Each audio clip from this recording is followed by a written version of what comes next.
ہم نے ایک بے ہنگم معاشرہ بنا دیا ہے.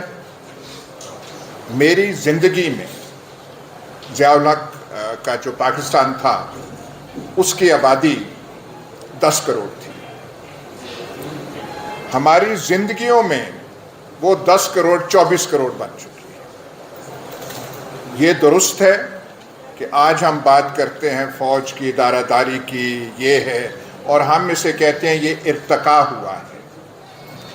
لیکن وہ جو پرانے زمانے تھے تب بھی اپریٹس، آپ چاہے فوج کا کہیں چاہے ریاست کا کہیں، موجود تھا، لیکن اتنا پھیلا ہوا نہیں تھا جو آج ہو چکا ہے.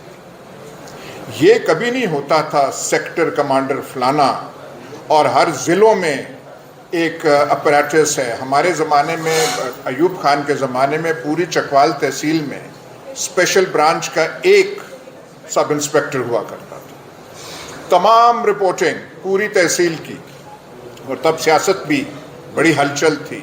فاطمہ جناح صاحبہ کی پریزیڈنشل کیمپین بھی تھی، لیکن وہ ایک آدمی رپورٹ کرتا تھا. آج آپ تحصیلوں اور ضلعوں میں جائیں، لاہور اسلام آباد کو چھوڑیں، تہہ در تہہ سیکیورٹی سرویلنس، سیکیورٹی مانیٹرنگ اور رپورٹنگ کا سلسلہ بن چکا ہے.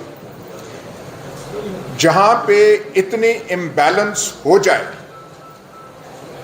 معاشرہ جو ہے اس کا ارتقا ایسے ہو کہ ایک ستون یہاں تک پہنچ جائے، باقی یہ ہوں، تو پھر آپ کے الیکشنز انجینئرڈ ہوں گے، ان میں انٹرفیئرنس ہوگی، کینڈیڈیٹس وہیں سلیکٹ کیے جائیں گے، اور سیاسی پارٹیز کو پذیرائی وہیں سے ملے گی جب تک یہ امبیلنسز آپ کے معاشرے میں رہیں گے. وہ جو 2018 کی انہوں نے ذکر کی الیکشن، ہم نے بھی دیکھا کیسے کینڈیڈیٹس آتے تھے، کیسے جاتے تھے، پر یہی ہوتا رہا ہے. نون لیگ کے ساتھ بھی یہی ہوتا ہے، باقی جماعتوں کے ساتھ یہ ہوتا رہا ہے. کنونشن لیگ، تب اتنا اسٹیٹ کا اپریٹس کنونشن لیگ کے زمانے میں اتنا سوفسٹیکیٹڈ یا اتنا آل پرویسو نہیں تھا جو آج ہو گیا ہے.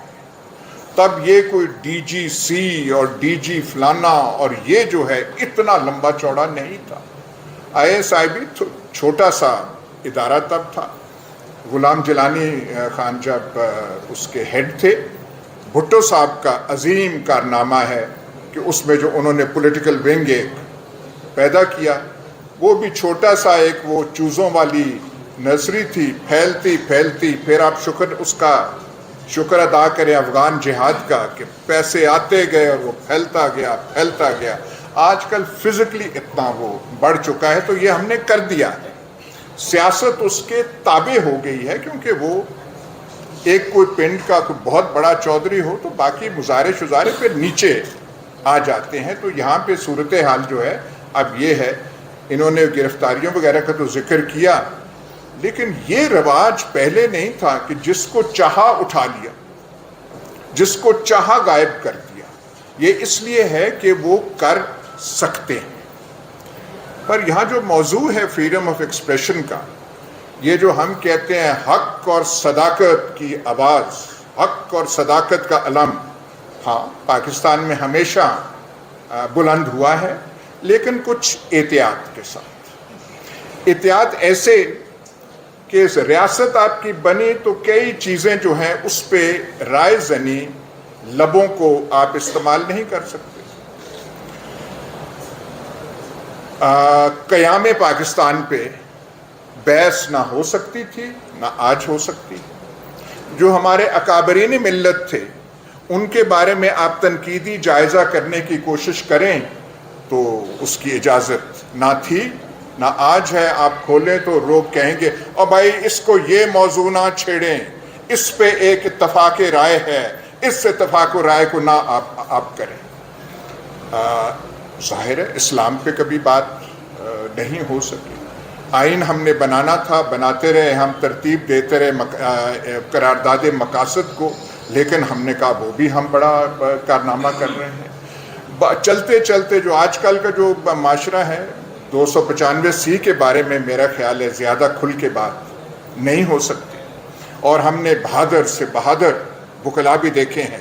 جب 295C کا معاملہ ہو تو پیر تھوڑے سے پیچھے آ جاتے ہیں اور کئی موکلوں کو تو لیگل کاؤنسل ملتا ہی نہیں ہے. اور آج کل جو ہے اداروں پہ کھل کے بات نہیں ہو سکتی.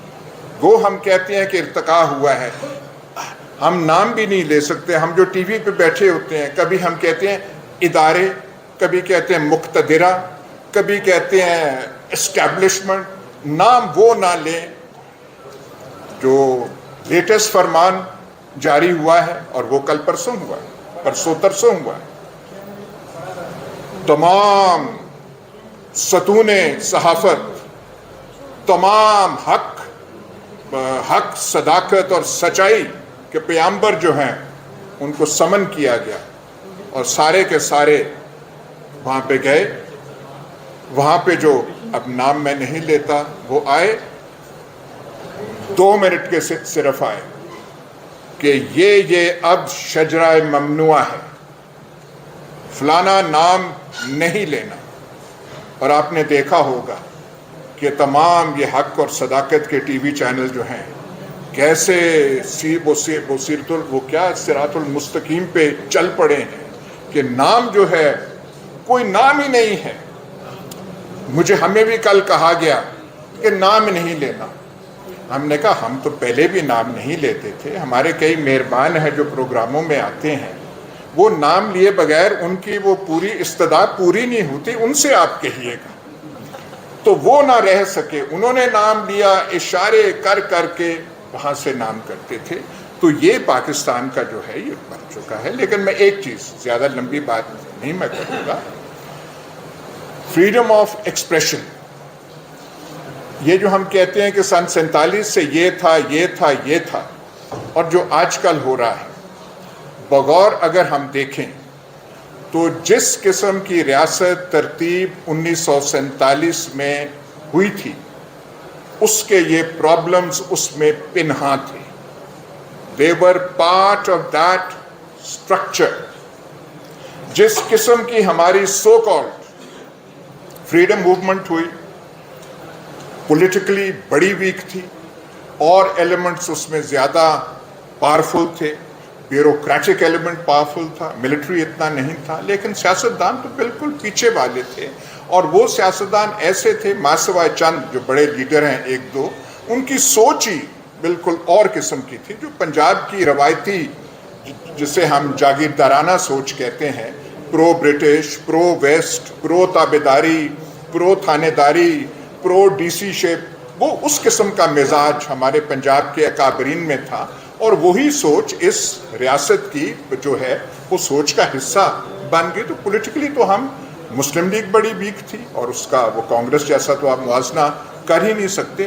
تو دیز ور پارٹ جو اسٹرکچر آف دا اسٹیٹ بنا، لیکن بنا اس کے بارے میں اب کتنی بات کی جائے اور کیا اس سے کیا جائے اس کا.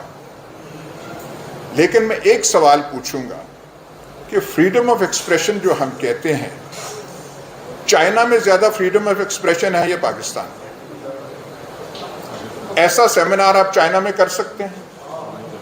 ہرگز نہیں کر سکتے. پر وہاں پہ ایک کلیرٹی ہے، وہاں پہ کلیرٹی ہے کہ گائیڈنگ رول معاشرے میں چائنیز کمیونسٹ پارٹی کا ہے، وہ برملا کہتے ہیں. اور جو اس سوسائٹی کو گائیڈ کرنا ہے، بتانا ہے کہ اس کے ترجیحات کیا ہے، وہ چائنیز کمیونسٹ پارٹی نے کرنا ہے. انڈیویجول خیالات، انڈیویجول ول اور ڈیزائرز کی کوئی اہمیت نہیں. جو چائنیز کمیونسٹ پارٹی کے کلیکٹیو آئیڈیالوجی ہے، everyone must submit to it, یہ کلیرٹی ہے. اور یہاں پہ کون سی چائنیز کمیونسٹ پارٹی ہے؟ اٹھا لیں، ڈالوں کا راج اور زیادہ عام کر دیں، باقی جو چیزیں ہو رہی ہیں بالکل کریں. پر یہاں پہ لیڈنگ رول کس کا ہے؟ کس کو آپ ماؤ زے تونگ مانیں گے کہ ہاں یہ ماؤ زے تونگ ہے، اس کے لیے سب کچھ جو ہو رہا ہے جائز ہے؟ معاشرہ جو ہے آج کا نہیں 50 سال اور مزید قربانیاں دے گا. اگر آپ کہیں کہ جی ہاں میں ویسے نام ایٹ رینڈم لے رہا ہوں کہ جنرل قمر جاوید باجوہ ہمارا ماؤ زے تونگ ہے اور اس کی ہے، تو یہ تو بات چلنے والی نہیں. تو پاکستان کا یہ پرابلم ہے. آپ یہ زور زبر ایسے کرتے ہیں، کوئی بتائیں تو صحیح، آج تو بتائیں 75 سال کے بعد. اور ہمارا جو 75 سالہ زندگی ہے چائنا سے زیادہ ہے، وہ تو 49 سے تھے، ہم 47 سے ہیں. کہ یہاں پہ کیا کرنا ہے، یہاں پہ کون سی ترجیحات ریاست کی ہونی ہے، لیڈنگ رول کس کی ہے، وہ جو ہے یہاں پہ بالکل بلینک اور والیوم ہے. جو آتا ہے وہ اپنی مرضی کرتا ہے. اور جس قسم کا ہم نے معاشرہ بنا لیا ہے، جس میں اونچ نیچ کے اتنے ہیں، ہر شہر جو ہے 2 حصوں میں بٹا ہوا ہے. ایک وہ جو سوکھے علاقے ہیں، ایک جو ہیں بیچارے جو قدیم علاقے ہیں، پرانے علاقے ہیں. اس میں پھر جتنی فریڈم آف ایکسپریشن ہے، میں